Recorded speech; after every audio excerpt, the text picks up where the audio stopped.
Okay, now do you have any questions? Now that there's been a little more delay. Yeah, okay. Yuyu anontu anamana kasuitam and wampana onto ank, ni anantam wampana kutanonto ank, no?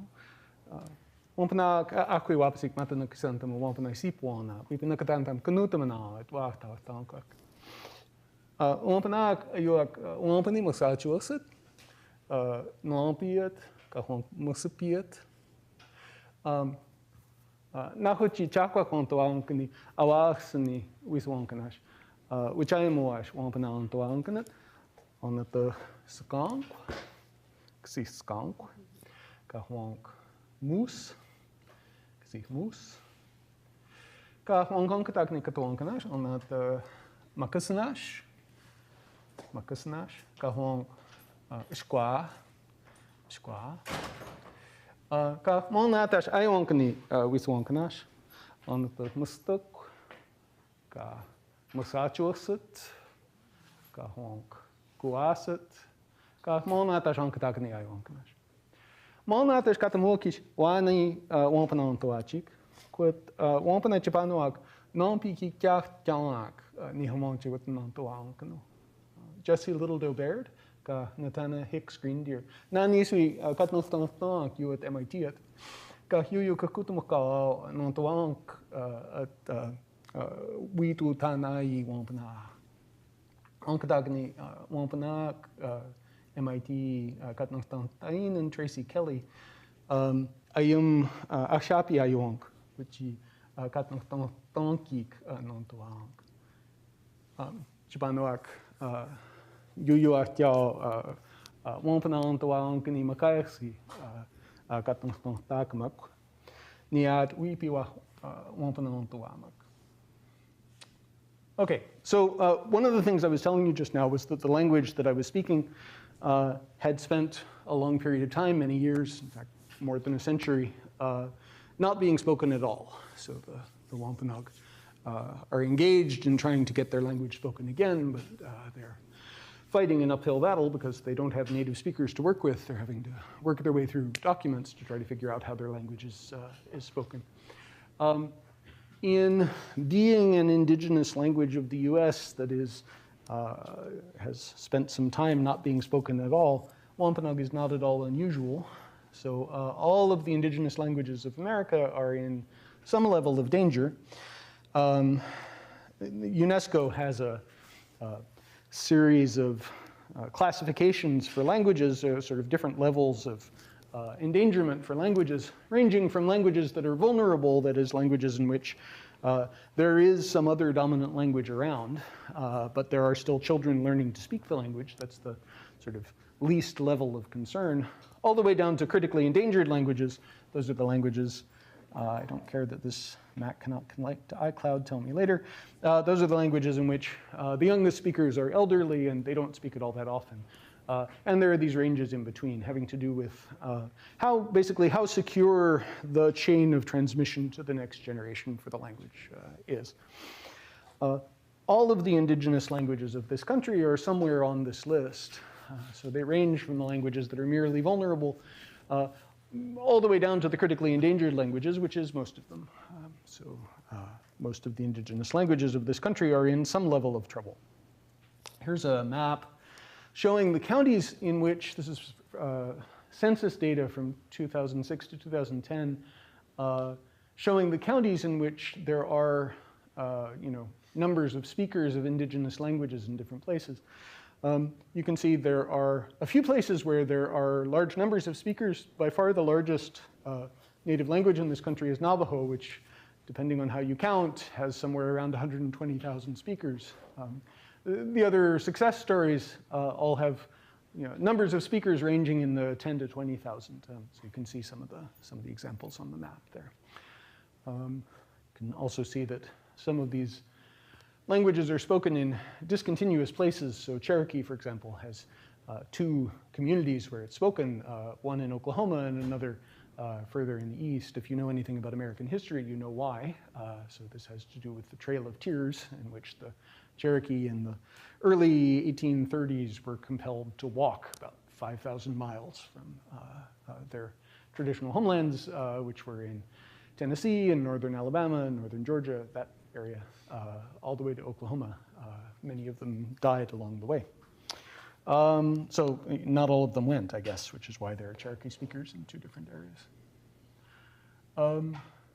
So I just said, of those languages, the largest is Navajo, but although counting speakers is the standard thing you do to figure out the health, some kind of gauge of the health of a language, it's sort of a tricky thing to do for several reasons. One is that it's difficult to find out how many people speak a given language,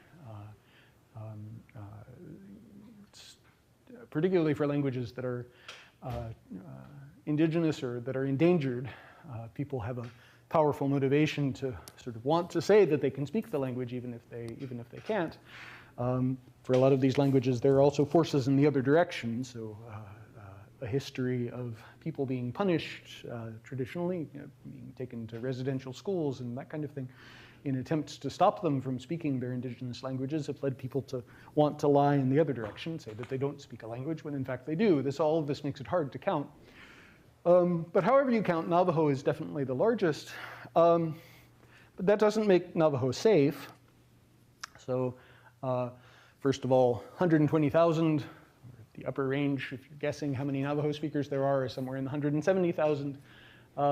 That means that there are roughly as many speakers of Navajo in this country as there are of Malayalam, say, or Albanian. Yeah. So it's by far the largest indigenous language, but it's not, large. So it's not, English large or Spanish large. It's one of the largest, one of the larger languages, but not huge. And within the Navajo reservation, the Navajos have been keeping track of how many Navajo speakers enter, how many Navajos enter kindergarten able to speak Navajo. And those percentages have been dropping ever since they started keeping records. They're now, somewhere less than half, which is bad news for the future, even if the language is currently large. Doesn't mean it will continue to be large. I've been talking about the United States, but the situation in the United States is not particularly unusual. So actually, if you just count languages, if you look at the languages of the world, most of them are endangered. So not the ones that you've heard of, not English or Spanish or Mandarin, but there are, if you count languages, there are something like 6,000 or 7,000 languages in the world, and general expectation is that we will lose at least half of them, and more pessimistic people think more like 90% of them once this century is over with. So here's a place to pause and ask. We are in the middle of a shift. There are lots of languages in the world right now, and there are going to be far fewer soon. So the world is changing from a world with a comparatively large number of comparatively small languages to a world with a comparatively small number of comparatively large languages. I hope I got the smalls and larges right as I said that. I think I did. Bless you. That's what's happening. How many of you think that this is a good thing?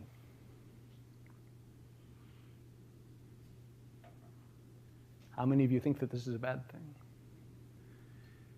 How many of you think that the question is too simple? Yeah. So those of you who think that the question is too simple, or those of you who think that it's a bad thing, this is the part where I would sort of like to hear from you. Are there, and I always do this at the beginning of class, where the heck? Someone is hiding the chalk from me, not me specifically, presumably, but from anybody who wants to teach here. Wow, they're doing a better job of it today than they usually do. So usually, if I'm persistent, I can find some chalk, but not today, no. Wow. Okay, so no chalk for me today. I will just have to do today's class by interpretive dance. Wow. Okay, yes, no, I haven't hidden it under my stuff or anything like that. That's strange. Okay, so let's just talk then. Those of you who think that this question is too simple, who think that there might be good things about, my TAs are gesturing. Yeah, if you wouldn't mind, that would be great if you can find some. But for now, Enrico is on the case. He'll bring me some chalk if he can find it. What the heck? Yeah. So those of you who think that there might be good things about language loss, or those of you who think that there might be bad things about language loss, let's hear from you. What do you think? Why do you think what you think? Anybody wish to offer an opinion? Yes? A lot of stuff with stories just get lost in translation. So a lot of stuff, I'm sorry, can you just say that again? Stories can get lost in translation. Stories can get lost in translation. Yep. Yeah. I think that's true. I have a favorite example of that, actually. Have I told you my story about the movie Sleepless in Seattle? This is one of the dangers of teaching similar classes, is that, you tell the same jokes over and over again, and you lose track of what you've said. When I was, you're much more sophisticated than I was when I was your age. When I was your age, my thought about that was always, no, but stuff can be translated, right? I mean, like, I can't read Russian literature in Russian, but I can read it in English. And so, if Russian were to vanish from the world, then, we would still have the literature. I think there genuinely is a phenomenon of stuff getting lost in translation, and I have a favorite example, which is from the movie Sleepless in Seattle. Has anybody here seen the movie Sleepless in Seattle? You have, wow, someone who loves the classics. So it's a romantic comedy from the previous century, and I'm about to spoil the ending. So if you're thinking about watching it, just know that you're about to, I'm about to spoil the ending, but I don't feel too bad about it because it is a romantic comedy after all. And so it's not like it's ever unclear what the ending is going to be. So the end of the movie is about Tom Hanks and Meg Ryan's characters. They are destined for each other, but they live on opposite coasts. And so, lots of wacky hijinks have to ensue before they can actually meet. At the end of the movie, they're meeting for the first time, really. They're having their first real conversation. And they're at the top of the Empire State Building, and Tom Hanks' son from his previous marriage is there too. And after they have this brief conversation in which they've just met for the first time, Tom at some point says, well, we better go. And you see Meg Ryan interpret that as meaning that he and his son are about to leave and go somewhere. And it was nice meeting her, and goodbye. And then he says, shall we? And holds out his hand, and she takes his hand, and they walk off together. They go into the elevator. You can see Tom Hanks' son grinning broadly, and the music comes up, and that's the end of the movie. There, now I've spoiled the end of the movie for you, sorry. So that moment where he says, we better go, and she misinterprets him as meaning, my son and I are leaving now, and you can stay here. And then it turns out that what he means is all three of us had better go. That's a moment that relies crucially on the fact that English pronouns are vague, that the first person plural pronoun in English just means I, the speaker, and some other people. And it's vague about whether you, the person I'm talking to, is included in the group or not, right? And there are languages out there in which that is not true. So in Lairdale, for example, the language from Australia that I worked on, there's a distinction between what's called inclusive and exclusive we. So if Tom Hanks means to invite Meg Ryan along later, he's going to use the pronoun lagrimo. And if he means to leave without her, it's just going to be him and his son, he'll use a completely different pronoun, nyeri. Yeah. Lairdale actually has 8 different words for we. It's possible to be extremely precise about who's in the group or not. There's another word for we he could use to suggest to her that she and he should now leave and his son can stay here at the top of the Empire State Building, which that would have been a different kind of movie. So if you imagine a different kind of world in which Lairdale had taken over the world, everyone spoke Lairdale, and English was this endangered language that was down to a few speakers, and we were looking through its literature, which included this movie, Sleepless in Seattle, and we were going to see whether we could translate it into Lairdale or not. Well, this scene can't be translated. So you want an example of something that gets lost in translation. Here's an example. This scene relies crucially on an ambiguity. So the fact that the English word we is ambiguous in a way that can't be replicated in Lairdale because Lairdale has 2 different pronouns for those things. Does this make sense? And so if they're both fluent speakers of Lairdale and if she's paying attention, and there's just no way to replicate this problem in Lairdale. So this is my pet example of something that is lost in translation. What gets lost in translation is all the stuff that skillful writers and storytellers do with relationships between words, basically. So cases of ambiguity, or similarly phonological relationships between words. So, you know, rhyme and alliteration and everything else that people do to create verbal art of various kinds. None of that stuff survives very well. You can use footnotes to try to explain it to people, and that will work about as well as footnotes generally do. Yeah. So yes, if you're skeptical, as I was when I was your age, about the concept of anything being lost in translation, then yes, things can get lost in translation. I agree. It's a very long response to that point. Anybody else wish to make points about this? Not about being lost in translation, but about language loss? Pro, con? Yes? I don't know whether this is a pro or a Con. I'm Yeah. just sort of saying things. Languages are often used as reflections of what a community sees and thinks about the world and like the culture that they come from and how they interact with like the space. And it kind of ties into the translation thing where it's really difficult to capture that sort of relationship that a certain language or a culture has with the world when you're translating it into a different language. And if the original language disappears, then you sort of lose an entire perspective on life and events and Thank you so much. Yeah. which feels like a really significant loss towards like general knowledge of the world. So I'm going to call this linguistically encoded cultural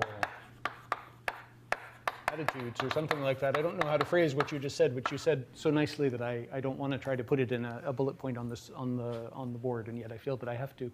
So we're talking now about some of the things that are lost,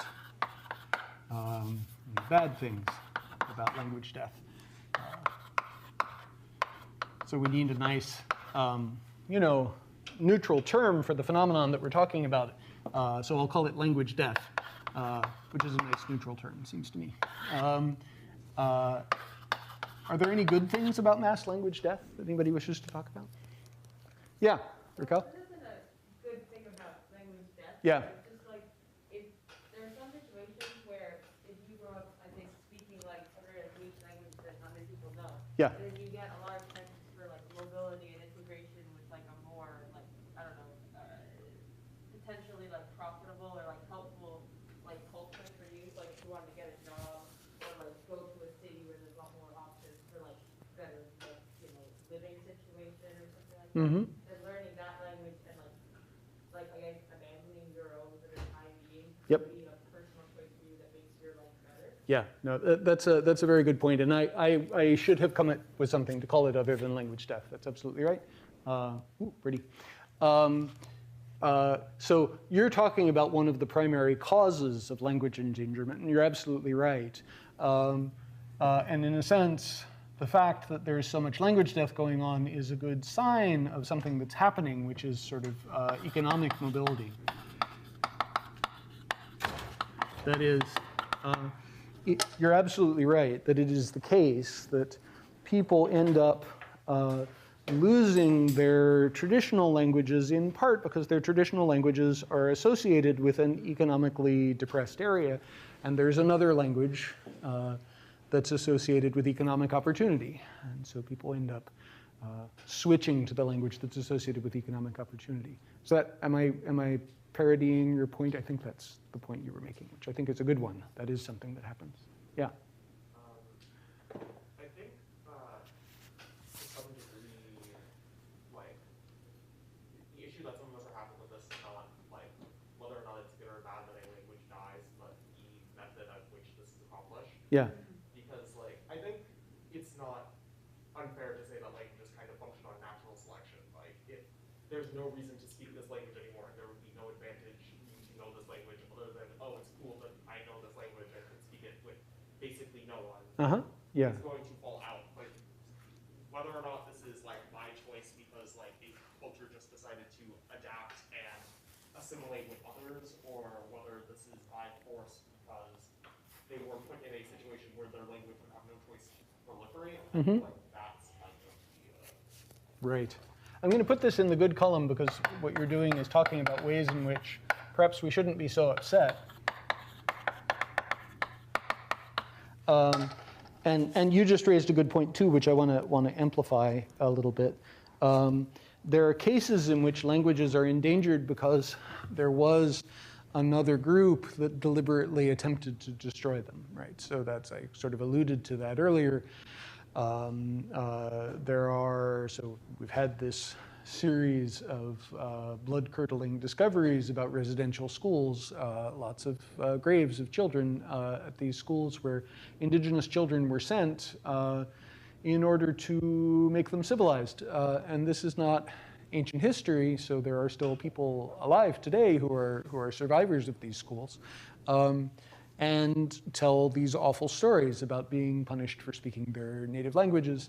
And those events have consequences for generations to come. So there are elderly people today who I have heard talking about what it was like being a small child in these places where they were afraid for their lives if they spoke their native languages, the languages that they went into the school, in some cases monolingual in. And they spent the rest of their lives being frightened to speak their native language and unwilling to speak it. And they didn't pass it on to their children. So those residential schools were very effective in their stated goal of eliminating the culture of the people that they were processing. That's a disturbingly common story. So it happened in Canada, it happened in the US, it certainly happened in Australia. When I was working with the Laerdal, I was working with people who remembered when there was a dormitory where children were sent, taken away from their families and kept there. One consequence of that was that the people that I learned Laerdal from were all old men, because when they had the dormitory system, they were more lax with the boys than with the girls.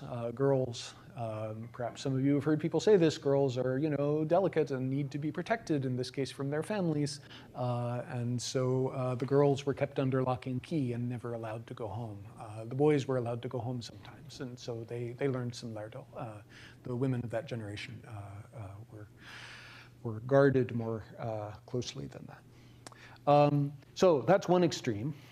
But then there's this other extreme, which is, I guess you and Raquel have both now alluded to, cases where you have a language and, it's not currently under the kind of monstrous threat that I've just been talking about. But if you grow up in a community where this language is spoken, you can see that there's another language nearby that will give you more economic opportunity, and so you go for that one. That's the other kind of case to talk about. There's some kind of relationship between these cases, of course. So it's often the case that the languages that were, deliberately discriminated against, sort of attempts to deliberately destroy them, those are then the languages that tend to be economically depressed. There's some kind of connection between these kinds of cases. And I guess we could ask, so obviously the choice to speak a different language than your native one because there's economic opportunity somewhere else seems more like a free choice than the choice to speak another language because you'll be beaten to death if you speak your native language. That's definitely more of a free choice. But it's not a completely free choice, right? You're being pushed in a particular direction by economic forces, it seems to me. Yeah, Faith? This is a case of my own family, not necessarily just with different languages. Yeah. I mean, although that did happen with my grandparents' generation because they were hit for speaking Spanish in schools. Yeah. But with, I don't know if you would call it a dialect or just the way that people speak. Because I know my mom and just my family in general, they speak a certain way, but when they're in a more professional setting, that's not with my family, they drop a lot of the characteristics of their speech that are natural. Yes. And I thought that was always really weird because it was they're speaking a different language when they're in different company. Right, right. And this connects to some of the stuff we were talking about earlier about it being difficult to distinguish a language from a dialect and maybe not worth it, right? That people have their own ways of speaking, and you're absolutely right. They feel the need to suppress them sometimes under professional circumstances. This is indeed the way that languages and dialects, whatever those are, become extinct. I've heard there's a great activist for the Passamaquoddy language, a guy named Wayne Newell, who died a few years ago now, spent his whole life sort of working to try to keep Passamaquoddy education going in the schools. To the extent that Passamaquoddy is still spoken, there's a lot to thank him for.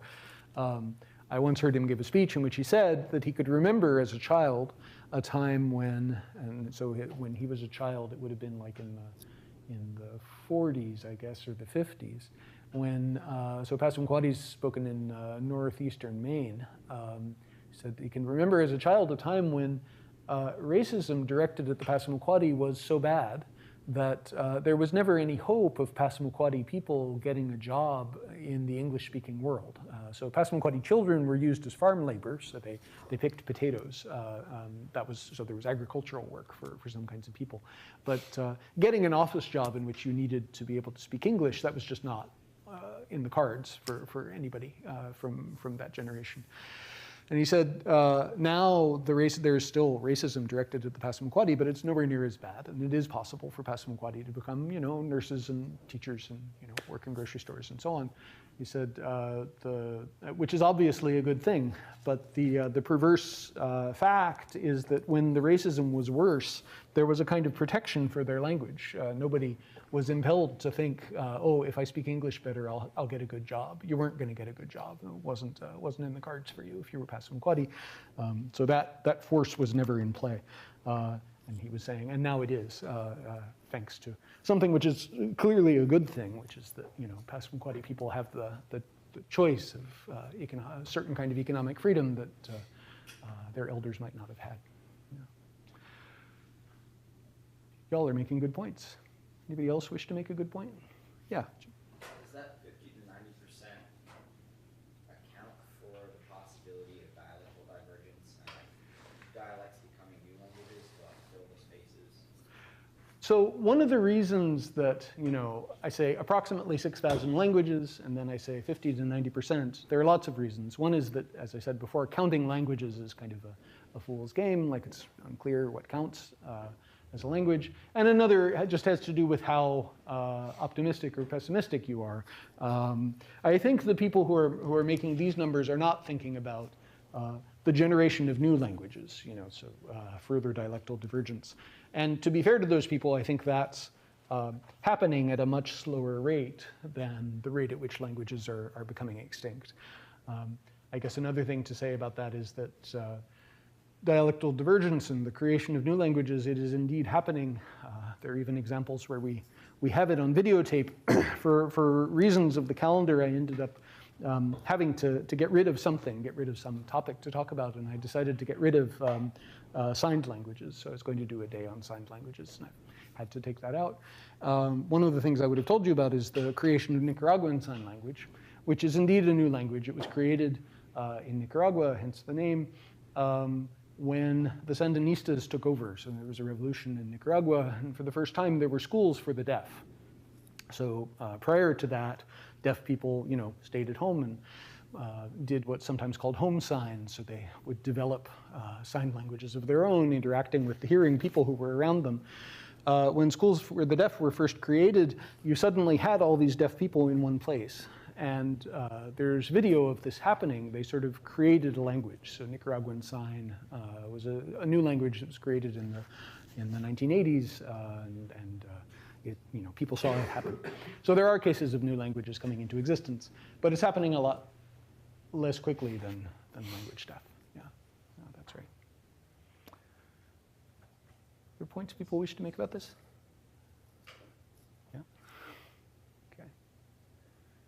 Okay, cool. One other reason maybe to care, there is in indigenous communities very serious, so for a lot of the economic reasons that we've been talking about, but also for some of the cultural reasons that we've been talking about, there's an sort of long-standing problem with high suicide rates among the youth in a lot of indigenous communities. There was one study, this was from 2007, I don't know if it has been followed up, in British Columbia up in Canada, which established, I think to everybody's satisfaction, that there was a correlation between having a language that was comparatively strong. So British Columbia has many indigenous languages, all of which are in some level of danger. But the communities in which the language was comparatively strong were the languages in which the youth suicide rate was lowest. It was the communities in which the language was on its way out, those were the languages in which it was highest. Y'all are all scientifically trained, so it's reasonable now to wonder about the direction of causation. So whether it's the communities in which the language is strong are also the communities in which life is in other ways better. And so those are the communities in which the youth suicide rate is low, whereas if the language is on its way out, those are the languages in which the young are more likely to feel that their lives are hopeless. Anyway, this is one kind of reason to care about this. There's arguably a life-saving possibility to having a language that is your own, that is being able to look at the world and think of it as a world in which, okay, maybe you are growing up in an indigenous community, maybe it's not an economically vibrant place, but you have something which is yours and in which you are the expert. There's apparently something about that which is, as I say, potentially life-saving. So this is another thing to think about as we think about this. Okay. Thank you for talking with me about this. I always feel weird asking people to speak frankly their opinions about this kind of thing. But in the years that I've taught this class, I've felt less weird because I discover that MIT undergrads are willing to speak frankly about their opinions, even if it's clear what their professor's opinion is. Because the fact is that it's a very complicated question. There are all kinds of factors interacting with each other, and I think we've sketched some of them in a way that's useful. One thing that we're doing in our department that I wanted to tell you about, we have a master's program in our department. It's called the MIT ILI, the Indigenous Language Initiative, which I like to pronounce mightily. It's a program, a master's program for people from communities with endangered languages who can come to our department and get master's degrees in linguistics. The theory being that getting master's degrees in linguistics, the process of getting educated in that way, will help them with the creation of pedagogical materials, if that's what they want to do, or help them have the tools to analyze their language the way a linguist would. So this program has been running for a number of years now. We currently have a Navajo student in the program and a Mi'kmaq student in the program. We've had a number of Wampanoag students in Passamaquoddy. We had an Inupiaq student. Next year we have a student coming who's from a minority group in Bangladesh, the Marma, who speak a Tibeto-Burman language, which is severely underdescribed. So she's very concerned with the future for the language and wants to come and get some tools to help work on it. So this is one kind of thing we're doing in our department about this worldwide fact.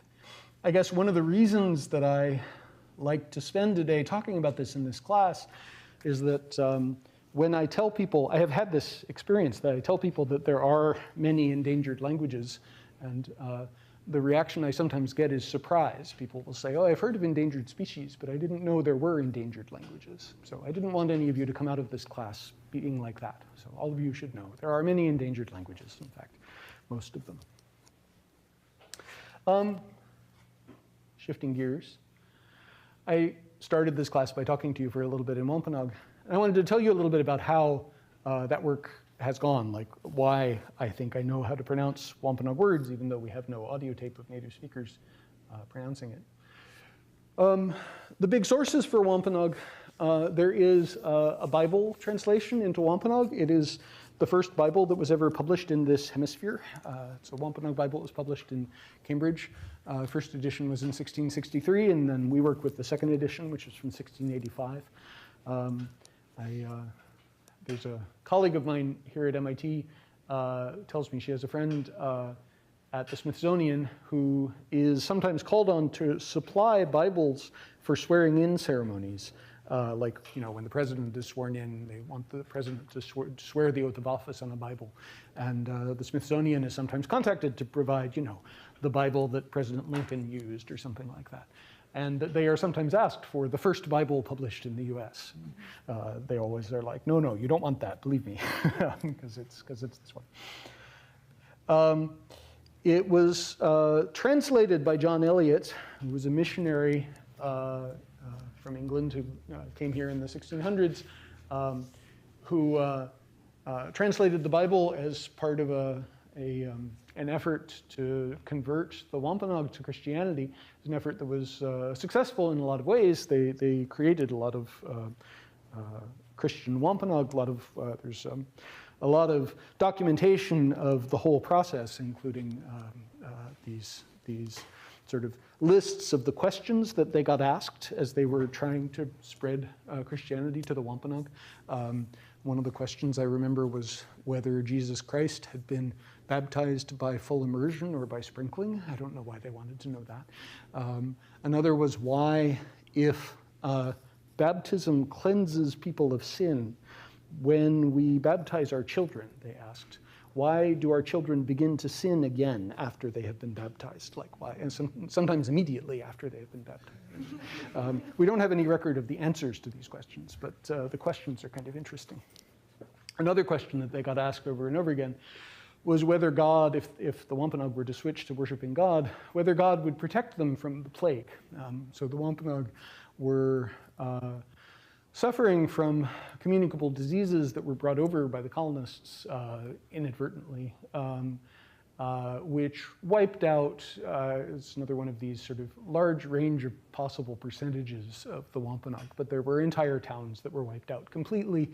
It's possible that the death rate was as high as 80 or 90%. It was just a catastrophe.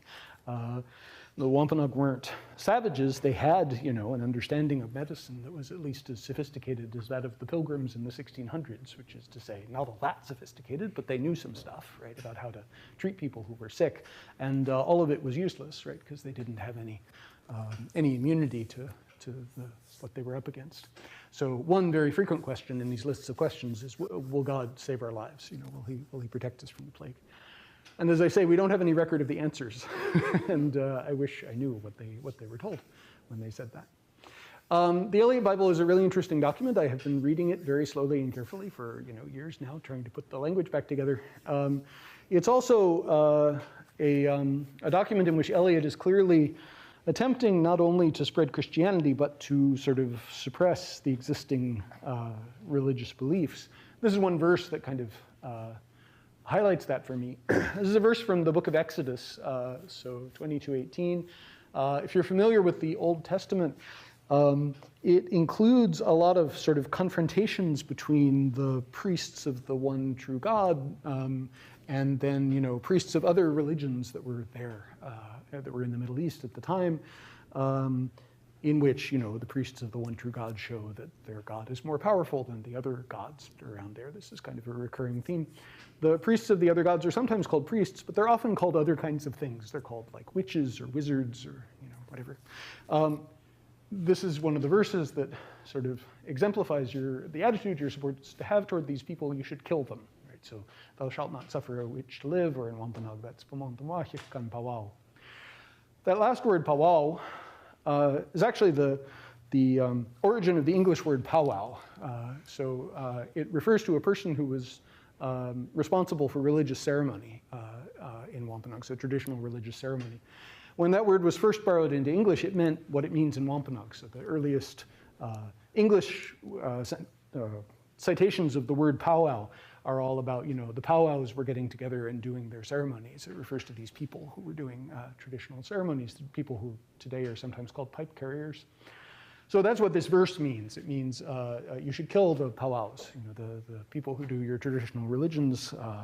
Not only should you ignore them, but you should let them die. There's the Bible, a bunch of other religious texts. So here's a catechism.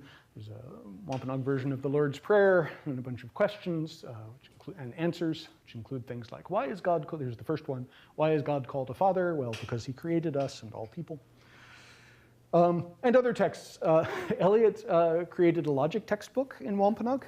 Eliot, whatever you thought of his goal of eliminating Wampanoag religious beliefs, Maybe it's clear by now that I'm not actually a fan. Whatever you think of that goal, he went about it in the most sensible way possible. So he preached in Wampanoag, so he learned Wampanoag well enough to preach in it. He did a lot of visiting in Wampanoag communities, probably spreading diseases as he did so, but he didn't know that. He also ordained a bunch of Wampanoag ministers to go and spread the gospel among the Wampanoag themselves. So, if he had been a different kind of person, he would have insisted that only, white people educated in England could spread the gospel, but he was not that kind of person. He was the kind of person who wanted, the locals to know enough to do the evangelism themselves. And that's what the logic primer was part of. So the idea was, if they learned logic, that would help them construct logical arguments and convince people to become Christians. I don't have an example here of this, I don't think, but it's an introduction to logic, as logic was understood in the 1600s, where the examples are all, syllogisms that involve proving things from the Bible. It's a very interesting document. And the result is that we know the Wampanoag word for syllogism, which I wasn't expecting to. It's on this page. It's which means a short speech, something like that. I guess because the point of a syllogism is that it boils something that would be a long argument down to its basics, right? That's why it's short. And then there are a bunch of what are called native writings. These are documents that were written by native speakers of Wampanoag who learned to read and write. The literacy rate at one point was, comparable to the literacy rate among the whites. The native writings are mostly legal documents of various kinds. So this is a bill of sale for a house, I guess, where David Ox is selling his house and all that he has in this place to Isaac Tuchman. And here's the date and the signature and so on. So, I wish that one of the native writings were a novel or a diary or, something like that, but there's nothing like that. It's all stuff like this. Some of it is kind of heartbreaking to read. Here's a petition written by the people in Mashpee to the commissioners in Boston, asking them to intervene because the white people were taking their land. Has lines in it like this one, truly we think it is this: we, the poor Indians, shall soon not have any place to reside, because these Englishmen, by which they mean the white people, are troubling us very much. They were wrong about this, actually. As it turned out, there are still Wampanoag and Mashpee. That's one place where they still live. So we have all these sources. But the sources, of course, are documents from the 1600s, which was a time when it was the mark of a gentleman, even in English, not to spell a word the same way twice. So the spelling is pretty erratic. And so we have to do a lot of detective work to try to figure out what exactly it was that they were writing down. Some of the detective work involves discovering sound correspondences of the kind that we were talking about the other day when we were talking about historical linguistics. Right? So we were saying one of the things that you learn is that when you have two related languages, it's possible to state these law-like generalizations. Wherever this language has this sound, this language has this sound. We can do this for Wampanoag. Here's Wampanoag compared with a closely related Algonquian language called Delaware. You can see from these data here, in the middle there in the brackets, I have the spellings from the actual Wampanoag documents. And then over on the right, we have the Wampanoag words the way that we spell them today. What you can see here is that wherever Delaware has a long ah, Wampanoag has a vowel that sure looks like it's nasal, right? So the vowel is getting written with an N or an M next to it. So that word for yesterday we think is winonkyo, or we have nompi, which is again, or skunk, which is skunk, right? It's the word that we borrowed, one of the words that we borrowed. So here are a bunch of examples where wherever Delaware has a long ah, Wampanoag has what looks like a nasal vowel, an ah. Wherever, which we spell like this, an O with a hat on it. Wherever Delaware has a short ah, well, it looks as though Wampanoag has probably something like a short ah. So there's a vowel that gets spelled, with an O or an A. And so our guess is that this is also an ah sound. I was just complaining about the fact that the spelling is variable. Of course, the best thing would be if the Wampanoag documents were all written in the IPA. Then I would know exactly what they were spelling. The fact that the spelling is kind of variable is, in a way, the next best thing. I mean, if they always spelled this vowel with the letter A, then I'd have to worry about whether they were spelling, ah or a or a, any variety of things that we spell with that vowel. But the fact that they spell this vowel sometimes with an A and sometimes with an O kind of narrows it down a little bit. I don't have to worry so much about whether it's A or A. It's probably something more like ah or aw. So where Delaware has a long ah, Wampanoag has a nasal vowel, an aw. Wherever Delaware has a short ah, Wampanoag seems to have an ah. Knowing that is handy when we're looking at words where it's hard to tell what kind of vowel we have. So here's a very common word that means too much, excessively. And these are a bunch of Wampanoag spellings from the documents. And because the next consonant is an M, it's sort of hard to know just looking at that spelling. Am I looking at an ah or am I looking at an ah? Right? But thanks to Delaware, we know that it's an ah. So Delaware has a related word, and it has a long ah there, and that tells us that this is Wampanoag Wasalmi.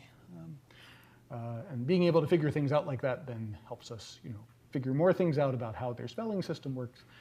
So there's this ongoing process of sort of putting together what the heck they're trying to spell. We also think we know where stress goes in this word. That is, we think that the word is stressed on its second syllable. It's wasalmi. So it's not wusalmi and it's not wasalmi. And I want to tell you a little bit about how we think we know that, because we've got a little bit of time left here. This story goes back a little further. In 1640, the first book was published in the British colonies in North America. It was published also here in Cambridge. It's called the Bay Psalm Book. And it is a translation of the Book of Psalms into English metrical verse. So here, for example, is the Psalm 1:1, the first verse of Psalms. So in the King James Version, which is what those people would have been working with, you've got over there on the left, blessed is the man that walketh not in the counsel of the ungodly, nor standeth in the way of sinners, nor sitteth in the seat of the scornful. The Bay Psalm Book goes, O blessed man that in the advice of wicked doth not walk, nor stand in sinners' way, nor sit in chair of scornful folk. And it goes on and on like that. The point of the Bay Psalm Book, or here's the beginning of the 23rd Psalm, which some of you may know. So the Lord is my shepherd, I shall not want. He maketh me to lie down in green pastures. In the Bay Psalm Book, that one goes, the Lord to me a shepherd is, want therefore shall not I. He in the fields of tender grass doth cause me down to lie, and so on. So there's another translation of the Book of Psalms into rhymed metrical verse. The idea was to create things that people could sing in church. So this was something that John Calvin had apparently proposed, the founder of Calvinism. It suggested that the Book of Psalms be translated into English in metrical verse. I guess these were people who were a little worried that music might be sinful or might lead to sin. And so the idea was that if you allowed God to provide the lyrics, that presumably there were limits on how sinful you could be. So they had these translations. The Bay Psalm Book was hugely popular. It went through many, many printings. It starts with this nice, sort of cute introduction in which they say something like, because it wasn't the only translation of Psalms into metrical verse. They say something in their introduction like, if you compare us, I'm paraphrasing, they say, if you compare us with other translations into metrical verse, you may notice that our poetry is not as nice as theirs. And that's because we were more concerned with literal accuracy. So, it's not because we're lousy poets or anything like that. It's because we were shooting for being exactly accurate to the original. John Eliot, who later was one of the translators of the Bible into Wampanoag, was one of the writers of the Bay Psalm Book. So he was involved in the writing of the Bay Psalm Book, one of several people who was. Here's the Wampanoag translation for the first verse of Psalms. You've got it down there, sort of in the middle of this page. And as you can see, down underneath it, I have sort of a literal translation of the Wampanoag words. And the only point to make here is that the literal translation of the Wampanoag words, it's more or less a word-for-word translation of the King James Version in more or less the same order. So on the one hand, the fact that they were sort of sticking to the English word order most of the time, this is generally true in the Bible translation, not just in Psalms. Sometimes it's kind of frustrating. You wish that because we know from other Algonquian languages that Wampanoag word order must have been pretty free. One nice thing about it, though, is that when they diverge from the English word order, like when they put something in a place where it isn't in the English, that's more or less a very clear sign that the document is giving us that the English word order would have been ungrammatical in Wampanoag. which is kind of nice. So usually you can't learn that kind of thing from a document. You know, a document just has a bunch of sentences in it, and you can go through it and figure out which word orders are common and which ones are uncommon.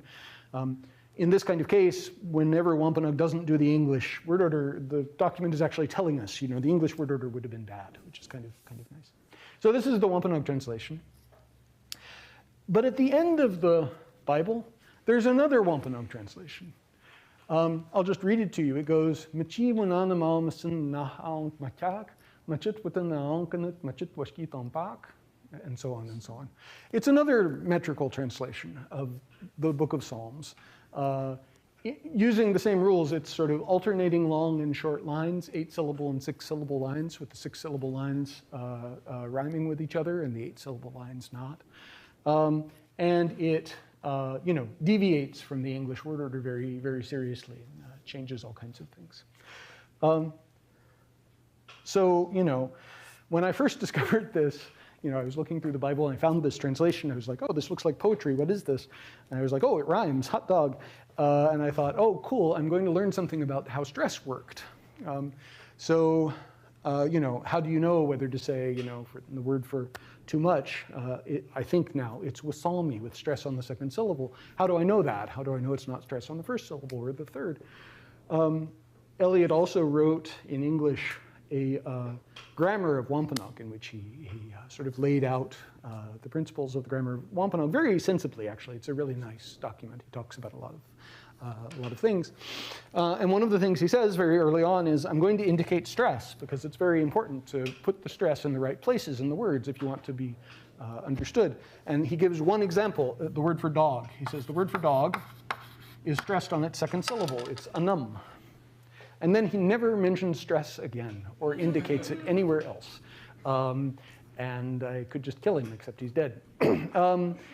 And so when I found this poem, I was like, ha, you know, here's a place where I'm going to find out, you know, where Wampanoag puts stress. You know, what are the rules for Wampanoag stress? And so I started, you know, going through, starting with the assumption that he was always getting the stress in the right place, which is false, it turns out. So if you start with that assumption, you pretty quickly come to the conclusion, you know, there are lots and lots of contradictions, right? He's not doing that. And to be fair to him, you know, here he is, trying to translate the Book of Psalms into a language that's not his native language. He wants it to rhyme. He wants the words to be the right, the lines to be the right length. He wants it to accurately represent, more or less, what's in Psalms. Meter is not, it's somewhere on his list of priorities, but it's not the highest thing the highest thing on his list of priorities. But I think, so what I eventually figured out was there is something we can learn from the Wampanoag metrical Psalms, and I can illustrate this for you by going back to the English ones. So here's, you know, the beginning of Psalm, the 23rd Psalm, in the King James Version and in the Bay Psalm book. In the Bay Psalm book, they've made various changes. So let's think about some of these changes. Why did they change "I shall not want" to "want, therefore shall not I"? Why did they do that? It's not the normal English word order. So that they ended up with, "The Lord to me a shepherd is, want, therefore shall not I.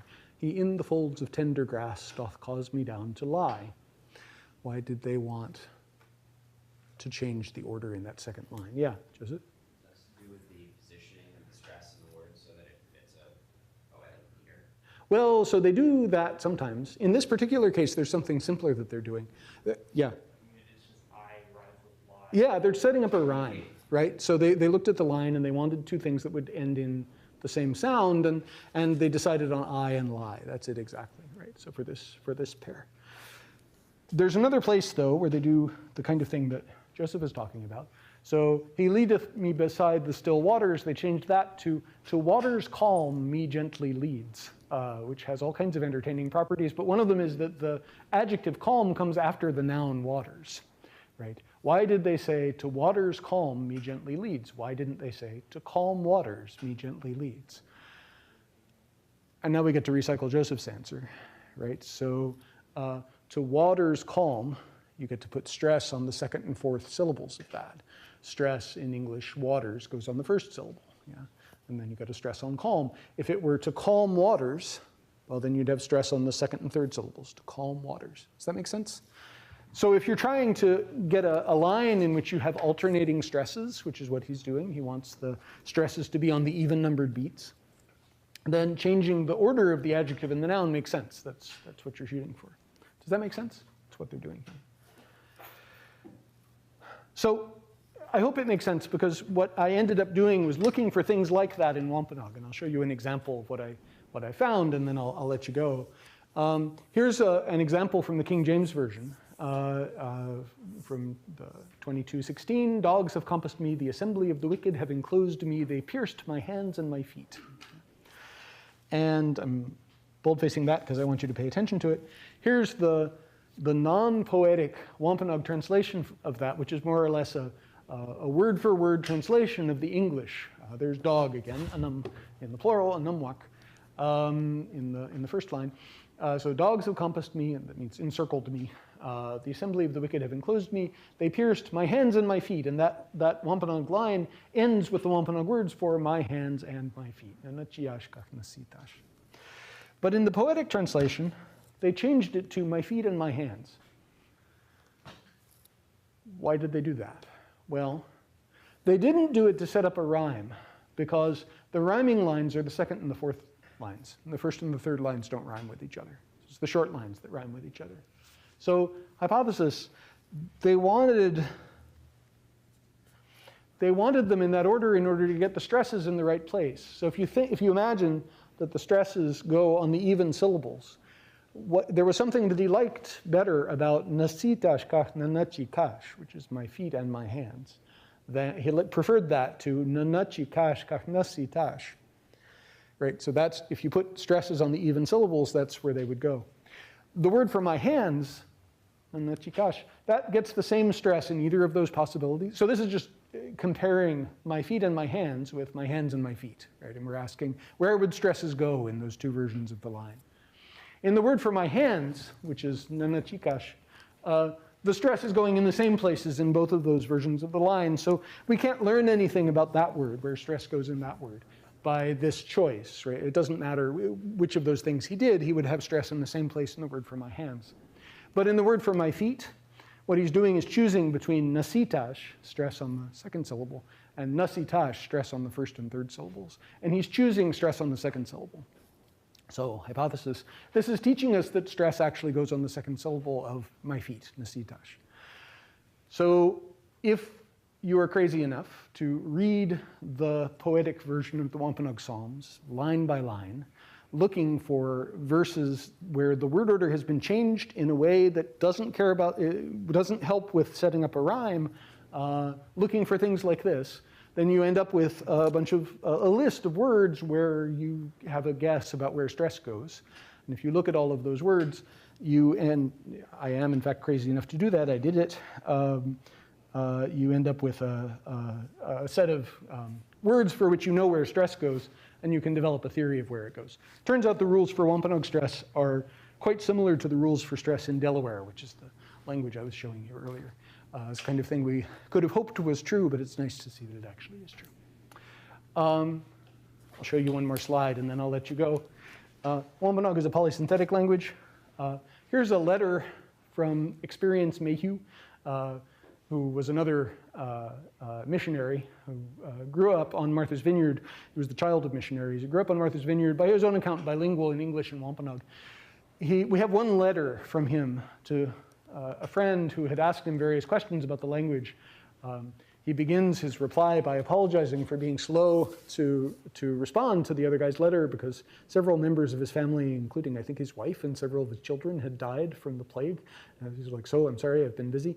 But here are the answers to your linguistic questions. And one of the points he makes is this language goes in for really long words. The guy had asked him, I guess, for the longest word he could think of, and the one he came up with is down there at the bottom. Our well-skilled looking glass makers, that is, our skillful mirror makers.